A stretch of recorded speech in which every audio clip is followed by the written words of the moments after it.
just wanted to tell you something before I block you. Girl. If I knew you were gonna Nasema mafresha wameiva. Wow. Cheki kwanza kale. Kwanza nika light skin. Heko sunu wanyahururu. Cheki tu. Wow. Hey. I just wanted to tell you something before. Mambo. Nikuulize. Wewe ni fresha? Nikuta jana. Ndio unakaa. Naona hadi mama yako amekubaia nguo mpya. Huko hakunanga dog. Huko ni hostel. Lakini hostel ziko mbali.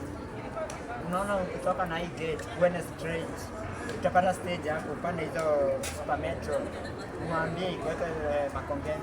Fika Makongeni. Kiaris Godo. Utalipishwa panti hivyo. Uko na ID? Hebu nipe niende nikurejestie pale food. Huku tunakuwa na system ya chakula. Na register na ID. Nipe ID. Alafu kuna pesa tunalipanga. Kuna freshers night tunalipa 50k. Mwambie mama yako akutumie 50k. Unitumie, acha niwekee namba, utume kwa hii namba.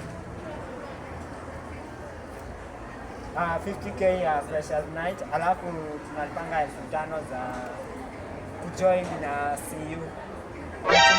Nitumie sahi niko kwa group.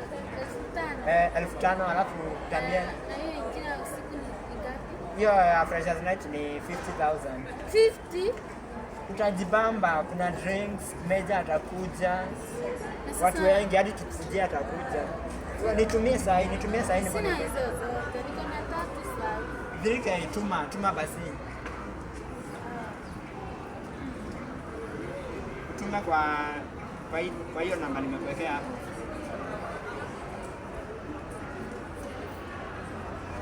Zimekuja. Sawa, mimi naitwa Joseph. Hii idea yako ndakuletea sawa? Poa. Sasa mimi nitakutafuta wapi? Niko tu huku, usijali. Sawa, bye. Guy. Na baadaye unasema anaitwa nani? Guy kwanza amebeba ID. Guy, we!